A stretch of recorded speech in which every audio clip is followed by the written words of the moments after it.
4 जून 1984। अमृतसर की एक रात जो आज भी भारत के इतिहास में गूंजती है। सोचिए, एक ऐसा पवित्र स्थान जहां लोग शांति और श्रद्धा के लिए जाते हैं, अचानक गोलियों की आवाजों से भर जाता है।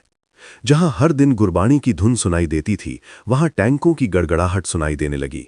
और इस सब के पीछे था एक ऐसा फैसला जिसने पूरे देश को हिलाकर रख दिया। क्या था ये ऑपरेशन? क्यों सेना को अपने ही देश के सबसे पवित्र स्थलों में से एक में भेजा गया? और उस रात वास्तव में क्या हुआ था? ये कहानी है ऑपरेशन ब्लू स्टार की।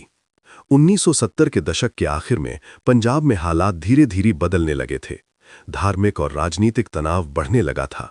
इसी दौरान एक नाम तेजी से उभर कर सामने आया, जरनैल सिंह भिंडरानवाले। शुरुआत में उन्हें एक धार्मिक नेता के रूप में देखा गया, लेकिन धीरे धीरे उनके समर्थकों की संख्या बढ़ती गई और उनके विचारों में उग्रता आने लगी। पंजाब में हिंसा की घटनाएं बढ़ने लगीं। पुलिस, नेता और आम लोग, कई लोग इस हिंसा का शिकार बनने लगे। सरकार के लिए स्थिति संभालना मुश्किल होता जा रहा था। भिंडरानवाले और उनके समर्थक अमृतसर के स्वर्ण मंदिर परिसर में रहने लगे। ये वही जगह थी जिसे सिख धर्म में सबसे पवित्र माना जाता है। धीरे धीरे मंदिर परिसर के अंदर हथियार जमा होने लगे। रिपोर्ट्स के अनुसार वहां पर बंदूकें, मशीन गन और गोला बारूद तक मौजूद था। सरकार के सामने अब एक बहुत बड़ी चुनौती थी।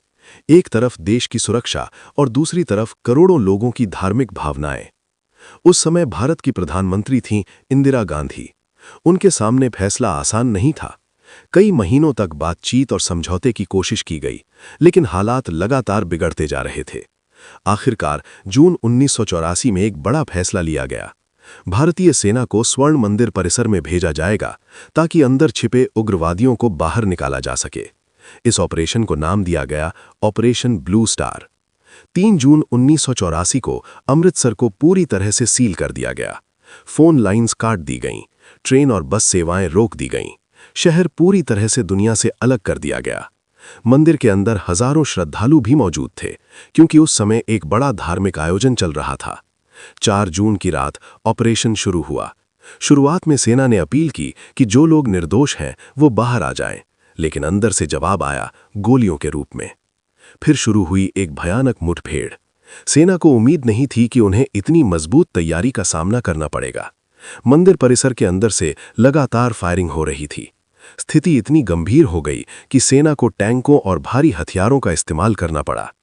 अकाल तख्त, जो सिख धर्म का एक महत्वपूर्ण प्रतीक है, उसे भी भारी नुकसान पहुंचा। ये लड़ाई कई घंटों तक चली और धीरे धीरे सेना ने पूरे परिसर पर नियंत्रण पा लिया। जरनैल सिंह भिंडरानवाले इस ऑपरेशन में मारे गए, लेकिन इस ऑपरेशन की कीमत बहुत भारी थी। सरकारी आंकड़ों के अनुसार सैकड़ों लोग मारे गए। हालांकि कुछ अन्य रिपोर्ट्स में ये संख्या और भी ज्यादा बताई जाती है। इनमें उग्रवादी भी थे, सैनिक भी थे और कुछ निर्दोष श्रद्धालु भी। स्वर्ण मंदिर परिसर को भी काफी नुकसान पहुंचा, खासकर अकाल तख्त को। ऑपरेशन ब्लू स्टार खत्म तो हो गया, लेकिन इसके बाद जो हुआ उसने पूरे देश को हिलाकर रख दिया। 31 अक्टूबर 1984 प्रधानमंत्री इंदिरा गांधी की हत्या कर दी गई, उनके ही सिख बॉडीगार्ड्स द्वारा। ये घटना ऑपरेशन ब्लू स्टार का सीधा असर मानी जाती है। इसके बाद देश के कई हिस्सों में भयानक दंगे भड़क उठे। खासकर दिल्ली में हजारों सिखों को अपनी जान गंवानी पड़ी।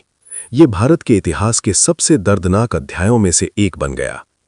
आज भी ऑपरेशन ब्लू स्टार एक ऐसा विषय है जिस पर अलग अलग लोगों की अलग अलग राय है। कुछ लोग इसे देश की सुरक्षा के लिए जरूरी कदम मानते हैं, तो कुछ लोग इसे एक बहुत बड़ी गलती कहते हैं जिसने धार्मिक भावनाओं को ठेस पहुंचाई। लेकिन एक बात तय है, यह ऑपरेशन सिर्फ एक सैन्य कार्रवाई नहीं था। ये एक ऐसा मोड़ था जिसने भारत की राजनीति, समाज और इतिहास को हमेशा के लिए बदल दिया।